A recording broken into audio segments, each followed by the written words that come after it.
Coba teman-teman buka firman Allah di dalam surat Al-Qasas, kisah Nabi Musa ayat 23 dan 24. A'udzu billahi minasy syaithanir rajim. Bismillahirrahmanirrahim. ولما ورد ماء مدين وجد عليه أمة من الناس يسقون ووجد من دونهم امرأتين تذودان قال ما خطبكما قالتا لا نسقي حتى يصدر الرعاء وأبونا شيخ كبير فسقى لهما ثم تولى إلى الظل فقال رب إني لما أنزلت إلي من خير فقير فسقى لهما ثم تولى إلى الظل فقال رب إني لما أنزلت إلي من خير فقير Sadaqallahul Azim. Dan ketika Musa sampai di sebuah oasis di daerah Madian. Dan ketika Musa sampai di sebuah oasis di daerah Madian. Madian itu kalau sekarang adalah kawasan Yordania. Maka Musa mendapati di oasis itu sekelompok orang sedang memberi minum kepada ternak mereka. Lalu Musa melihat di belakang sekelompok orang itu ada dua perempuan yang sedang menunggu. Lalu Musa datang kepada mereka berdua dan bertanya, "Ma khotbukuma?" Apa masalah kalian yang bisa saya bantu? Kedua perempuan itu berkata, La naski hatta yusdirar ri'a. Kami tidak bisa memberi minuman ternak-ternak kami sampai para penggembala itu selesai dengan urusan mereka. Wa abuna syaikhun kabir. Dan ayah kami adalah orang yang sudah tua dan tidak mampu memberi minuman kepada ternak.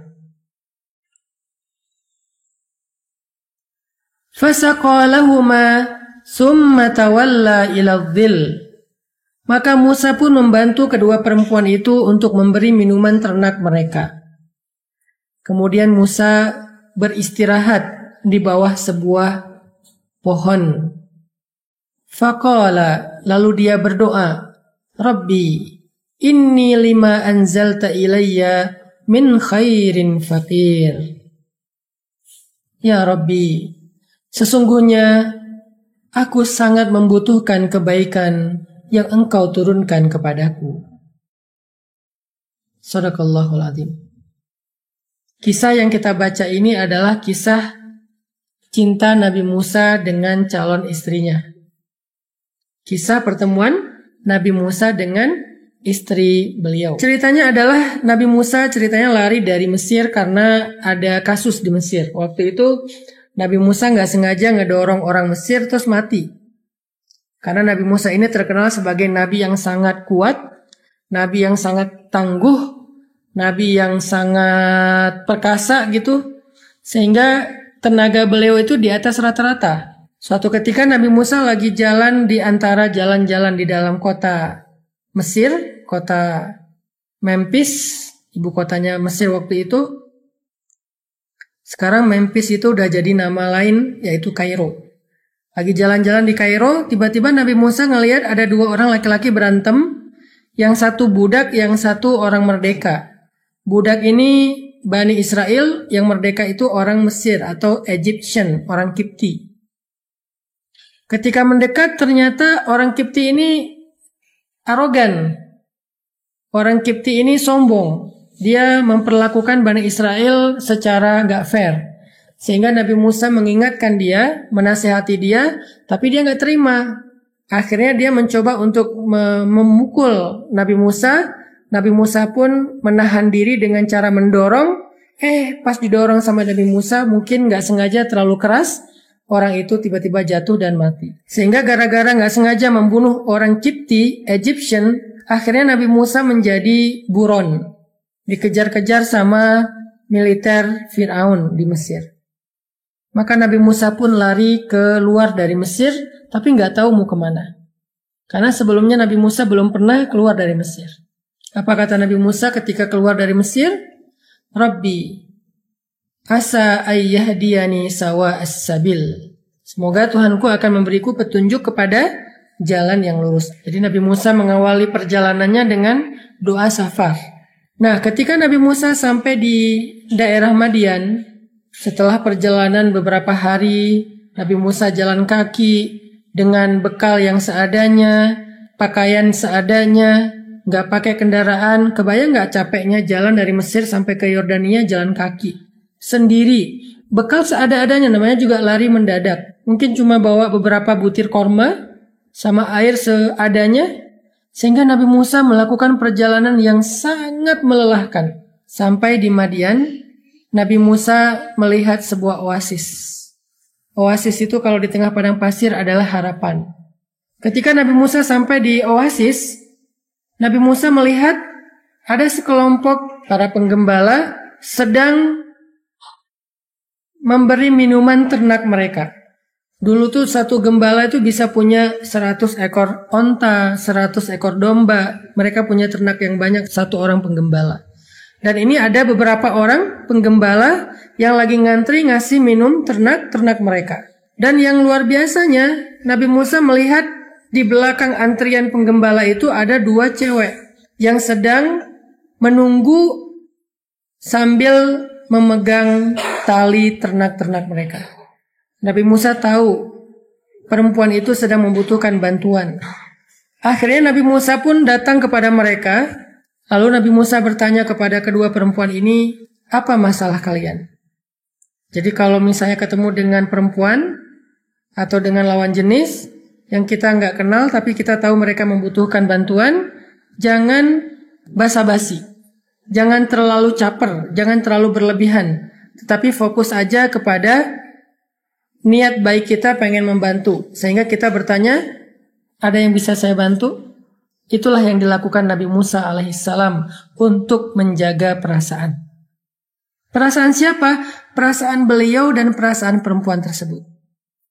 Ini namanya fiqhul masyair. Fikih perasaan. Orang yang paling mengerti tentang perasaan, peka tentang perasaan, mereka akan hati-hati menjaga perasaan. Karena Nabi Musa gak kenal perempuan itu. Jangan sampai ternyata itu istri orang. Kalau Nabi Musa udah terlanjur caper, sehingga terjadi fitnah, nanti suaminya akan kecewa. Suaminya akan sedih. Yang lebih parah lagi, suaminya akan marah dan akan terjadi keributan. Berarti kan kita gak bisa jaga perasaan orang. Lalu perempuan ini menjawab pun dengan perasaan malu-malu. Perempuan ini menjaga kehormatannya. Dan salah satu penjaga bagi seorang perempuan itu adalah rasa malunya. Fa'il lam tastahi fa'mal masyi'ta, kata Nabi. Kalau kamu gak punya malu, kamu akan melakukan apa yang kamu mau. Karena gak punya malu. Gak ada lagi penjaga, gak ada lagi yang menghalangi. Sehingga seorang perempuan, walaupun sama dengan laki-laki juga harus punya rasa malu, tapi perempuan harusnya lebih besar rasa malunya. Karena rasa malu itulah yang menjaga dia. Karena rasa malulah dia akhirnya menutup aurat. Karena rasa malulah akhirnya dia membatasi pergaulan. Karena rasa malulah akhirnya dia tidak berlebihan dalam sikap. Karena rasa malulah akhirnya dia bicaranya normal, nggak dibuat-buat.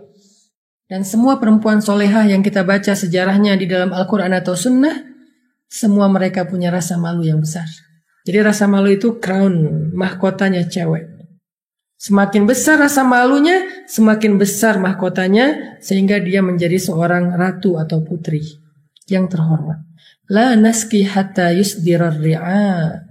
Nabi Musa langsung ngerti, nih cewek terhormat. Mereka juga paham, nih cowok baik nih. Menawarkan bantuan gak basa-basi, gak caper. Padahal aslinya udah keren, aslinya ganteng. Kalau mau basa-basi sedikit, caper sedikit, cewek bakal kelepek-kelepek. Nabi Musa. Tapi dia gak mau membuat fitnah. Jadi cowok cewek ini dua-duanya keren. Sama-sama menjaga. Dan kita nanti akan tahu.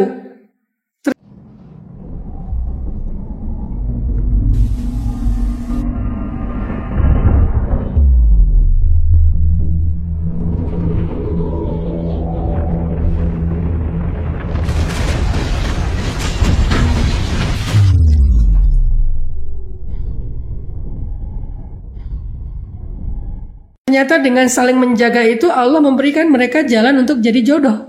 Padahal Nabi Musa dan calon istrinya termasuk orang yang sangat menjaga dan membatasi diri, tapi bisa jadi pasangan. Jadi gak usah khawatir soal jodoh. Gak gara-gara kita gak pacaran terus kita gak nikah. Gak gara-gara kita gak punya teman lawan jenis terus kita gak punya calon jodoh. Rumus jodoh itu gak pakai logika. Rumus jodoh itu pakai iman. Pakai ketaatan. Itulah rumus jodoh. Yang baik ketemu yang baik, berarti taat kan? Bukan kalau udah dekat jadi jodoh, belum tentu. Banyak udah dekat banget sampai melewati batasan syariat, terus gak jadian, putus. Banyak. Jadi rumusnya bukan logika kita, rumusnya bukan emosional kita, rumusnya itu iman dan ketaatan.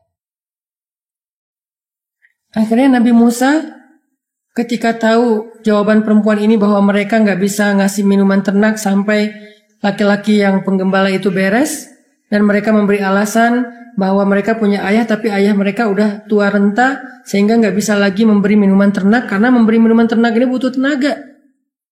Maka Nabi Musa fasaqalahuma, membantu kedua perempuan ini dengan cara memberi minuman ternak mereka. Nabi Musa itu habis melakukan perjalanan panjang sendiri sampai di sebuah sumur, ngelihat dua orang cewek sedang membutuhkan bantuan. Nabi Musa langsung datang bertanya, "Ma khatbukuma, ada yang bisa saya bantu? Kalian ada masalah?" Nabi Musa langsung buru-buru ngambil ternak itu, diberi minuman satu-satu sampai beres. Lalu perempuan itu pergi aja. Ini menunjukkan Nabi Musa adalah seorang laki-laki sejati, gak akan membiarkan perempuan sendiri kesusahan. Walaupun beliau capek banget. Ini nih, karakter basicnya seorang cowok keren itu adalah melindungi. Di sini juga teman-teman bisa belajar ya, tipe cowok kayak gimana yang ideal untuk jadi suami kalian. Tipe cowok kayak gimana? Salah satunya kayak Nabi Musa, melindungi. Dia nggak akan rela membiarkan perempuan itu susah. Kalau dia masih sanggup, walaupun dia udah lelah banget, dia akan lakukan. Kebayang nggak kalau cowok kayak gini jadi suami? Ngelihat istrinya rempong di dapur. Ngelihat istrinya seharian capek ngurus anak. Tega nggak nih laki-laki ngelihat istrinya capek? Nggak akan tega. Dan buat cowok, belajarlah menjadi seperti Nabi Musa, yang nggak akan tega ngebiarin cewek susah. Ketika kedua perempuan ini udah pulang ke rumahnya, Nabi Musa balik ke tempat beliau istirahat. Beliau kembali dan duduk di bawah pohon yang rindang. Istirahat. Dalam keadaan lapar, dalam keadaan capek, dalam keadaan ngantuk, dalam keadaan haus, Nabi Musa kemudian duduk di bawah pohon itu sambil berdoa kepada Allah. Rabbi, inni lima anzalta ilayya min khairin fakir. Wahai Rabbku, aku sangat membutuhkan kebaikan yang Engkau turunkan untukku. Coba lihat etika Nabi Musa berdoa. Elegannya bahasa Nabi Musa ketika berdoa. Nabi Musa bilang apa? Rabbku, aku sangat membutuhkan apa yang Engkau turunkan dari kebaikan untukku. Nabi Musa gak bilang, ya Allah saya lapar. Enggak. Nabi Musa gak bilang, ya Allah saya haus. Enggak. Nabi Musa nggak bilang, ya Allah saya nggak tahu harus nginep di mana malam ini, nggak ada tempat tinggal. Enggak. Tapi Nabi Musa bilang, ya Rabbku, sesungguhnya aku sangat membutuhkan kebaikan yang kau turunkan untukku. Apa maksudnya? Nabi Musa menyerahkan kebaikan apa yang akan Allah turunkan untuk beliau terima. Nabi Musa nggak mau mengatakan secara spesifik, walaupun boleh berdoa secara spesifik itu boleh. Tapi saking pemalunya Nabi Musa, saking gak enaknya Nabi Musa sama Allah, saking elegannya bahasa Nabi Musa, saking yakinnya Nabi Musa bahwa Allah itu pasti memberikan yang terbaik, maka Nabi Musa bilangnya, Rabbi, inni lima anzalta ilayya min khairin fakir. Disinilah kita belajar kepada Nabi Musa satu hal. Apa? Belajar merasa fakir di hadapan Allah Subhanahu wa taala. Fikih perasaan. Belajar perasaan fakir di hadapan Allah Subhanahu wa taala. Apa itu perasaan fakir? Perasaan gak punya apa-apa. Perasaan gak bisa apa-apa tanpa Allah. Perasaan butuh hanya kepada Allah. Sehingga ketika kita memiliki perasaan itu kepada Allah, merasa fakir di hadapan Allah, maka muncullah rasa syukur. Dikasih apa aja kita bersyukur karena menurut kita semua itu baik dan kita butuh. Dikasih berapapun kita bersyukur. Tapi kalau kita ngerasa kaya di hadapan Allah, pasti standarnya beda. Susah menghargai pemberian Allah. Yang ada kita protes. Kalau kita merasa udah keren, ketika dikasih jodoh oleh Allah, kita ngerasa kayak, kok gini doang sih jodoh saya? Emang kita keren gitu? Jadilah fakir. Fakir bukan hanya soal harta. Total kehidupan kita. Saya itu orang biasa aja, bukan orang hebat, bukan orang keren, bukan orang ganteng, bukan orang cantik. Sehingga saya gak merasa harus mendapatkan pasangan yang harusnya kayak gini spesifik. Enggak. Jangan merasa keren di hadapan Allah. Jangan merasa kuat di hadapan Allah.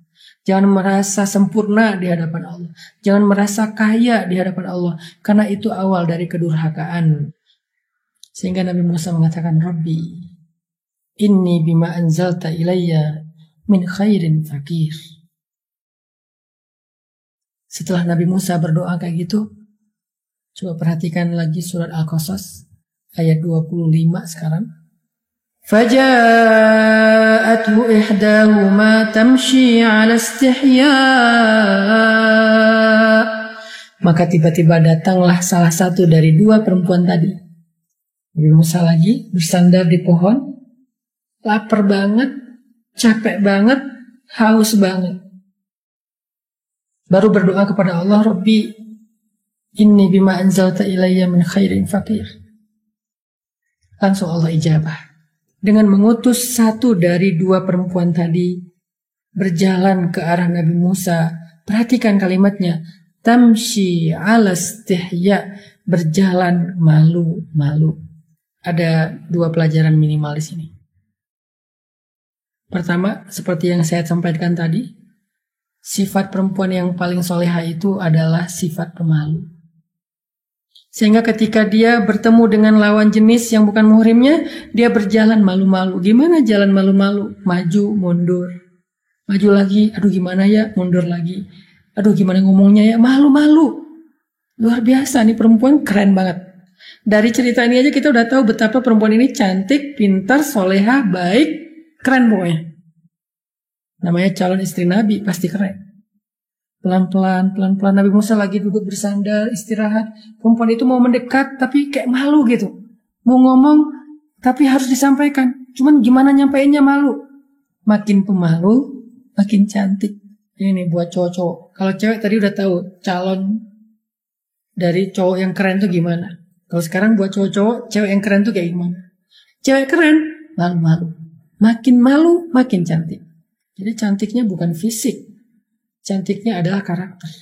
Makin pemalu, makin ideal jadi istri. Karena dia akan menjaga diri. Kita gak akan khawatir terhadap dia. Kita akan tenang meninggalkan rumah, pergi kerja keluar kota. Karena istri kita pemalu. Walaupun malu-malu, akhirnya dia maksain diri untuk bicara. Dia bilang, qalat, Inna abi yad'uka liyajziyaka ajra ma saqaita lana. Saya mencoba untuk menirukan intonasi ngomong bahasanya. Karena saya pengen mengimajinasikan sejarah. Bahasanya datar. Nggak caper, nggak dilembut-lembutkan suaranya, nggak lirak-lirik, nggak senyum-senyum sendiri, nggak pakai emoticon, nggak pakai little love segala macam karena belum halal. Bahasanya santai aja, datar. Tapi informasinya sampai. Gimana datarnya? Inna abi yad'uka liyajziyaka ajra ma saqaita lana. Ayah saya mengundang engkau ke rumah untuk mengucapkan terima kasih karena kamu udah membantu kami. Udah segitu doang. Biasa aja. Dan Nabi Musa pun faham. Sehingga akhirnya Nabi Musa pun ikut jalan bersama dengan perempuan ini ke rumahnya. Sampai di rumahnya, Nabi Musa ngobrol cerita tentang kisah beliau kepada laki-laki tersebut, ayah perempuan tersebut. Lalu ketika ayah perempuan ini ke belakang, bertemu dengan putri-putrinya, salah satu dari perempuan ini kemudian ngomong, qalat ihdahuma, ya abati, wahai ayahku tersayang, wahai ayah, istajir, pekerjakanlah laki-laki itu untuk membantu ayah. Inna khaira man istajart al-qawiyul amin. Karena yang paling baik laki-laki untuk engkau pekerjakan adalah laki-laki yang kuat dan laki-laki yang baik. Amanah. Perhatikan dulu bahasa perempuan ini. Dia minta apa? Minta nikah? Enggak. Minta dinikahkan? Enggak. Minta apa? Minta supaya ayahnya mempekerjakan laki-laki tersebut karena menurut anaknya laki-laki itu laki-laki yang baik dan laki-laki yang kuat. Dan ayah perempuan ini juga laki-laki yang terhormat, laki-laki yang bijaksana, faham maksud anaknya. Dia faham kalau anak perempuannya tertarik dengan laki-laki tersebut. Karena kalau nggak tertarik, dia nggak akan komen kalau laki-laki itu baik dan kuat.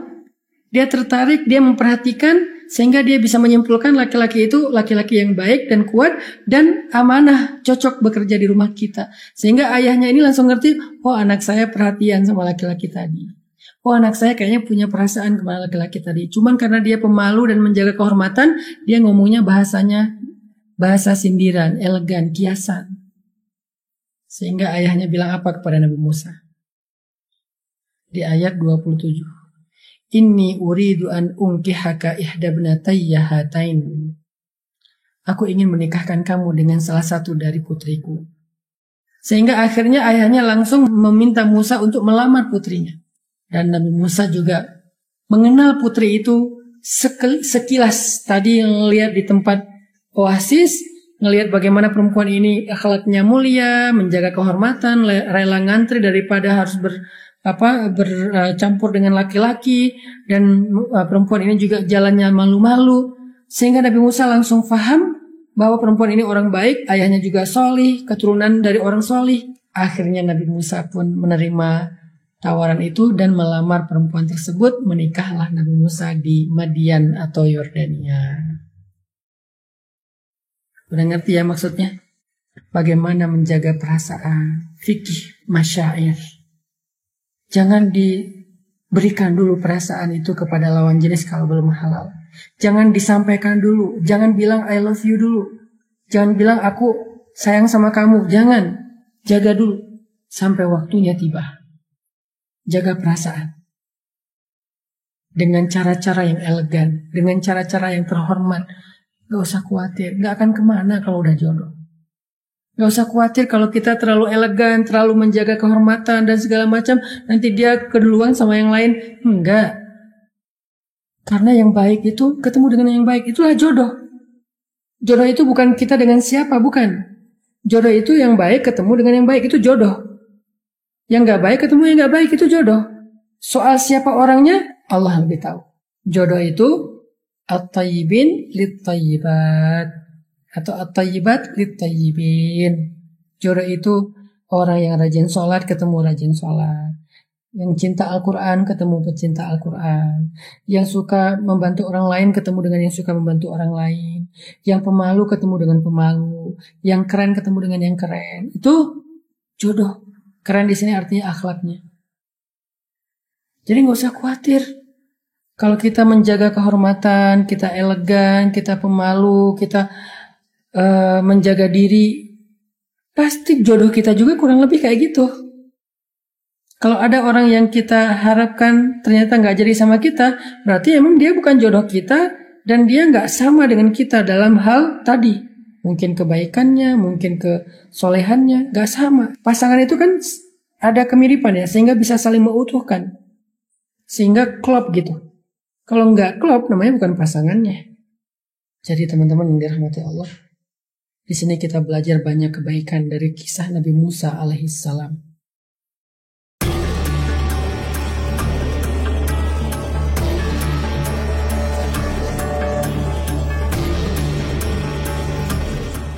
Setelah melarikan diri dari Mesir karena tidak sengaja membunuh seorang pria Kipti, Nabi Musa melakukan perjalanan yang melelahkan hingga tiba di sebuah oasis di Madian. Di sana, ia melihat para penggembala memberi minum ternaknya, sementara di belakang mereka ada dua perempuan yang menunggu dengan ternak mereka. Musa, yang sejak awal memiliki hati yang peka terhadap keadilan, merasa iba melihat mereka dan langsung bertanya, "Apa masalah kalian?" Kedua perempuan itu menjawab dengan malu-malu bahwa mereka tidak bisa memberi minum ternak mereka hingga para penggembala selesai, karena ayah mereka sudah tua dan tidak mampu membantu. Tanpa banyak bicara, Musa segera membantu memberi minum ternak mereka, meskipun ia sendiri sangat kelelahan dan kelaparan setelah perjalanan panjang. Setelah membantu, Musa tidak meminta imbalan atau berlama-lama berbicara dengan mereka. Ia kembali beristirahat di bawah pohon dan berdoa dengan penuh kerendahan hati kepada Allah. "Ya Rabbku, sesungguhnya aku sangat membutuhkan kebaikan yang Engkau turunkan kepadaku." Doanya tidak meminta sesuatu yang spesifik, melainkan penuh dengan keyakinan bahwa Allah akan memberikan yang terbaik. Doa ini menunjukkan bahwa Musa merasa fakir di hadapan Allah, menyerahkan segala kebutuhannya dengan penuh tawakal. Tak lama setelah itu, salah satu perempuan yang ia bantu datang mendekatinya dengan malu-malu, mengundangnya ke rumah ayahnya untuk mengucapkan terima kasih atas pertolongannya. Sikap perempuan itu mencerminkan sifat pemalu yang menjadi mahkota seorang wanita beriman. Di rumah sang ayah, salah satu perempuan itu secara tidak langsung mengisyaratkan bahwa Musa adalah pria yang kuat dan amanah, dua sifat yang sangat berharga dalam diri seorang laki-laki. Sang ayah yang bijaksana memahami maksud anaknya dan langsung menawarkan Nabi Musa untuk menikah dengan salah satu putrinya, dengan syarat ia harus bekerja membantu keluarga mereka selama beberapa tahun. Musa menerima tawaran itu, dan akhirnya, dari pertemuan yang sederhana dan penuh adab di oasis, Allah mempertemukan dua insan yang menjaga diri mereka dengan ketaatan. Kisah ini mengajarkan bahwa jodoh bukanlah soal logika atau usaha sendiri, melainkan tentang iman dan ketaatan kepada Allah.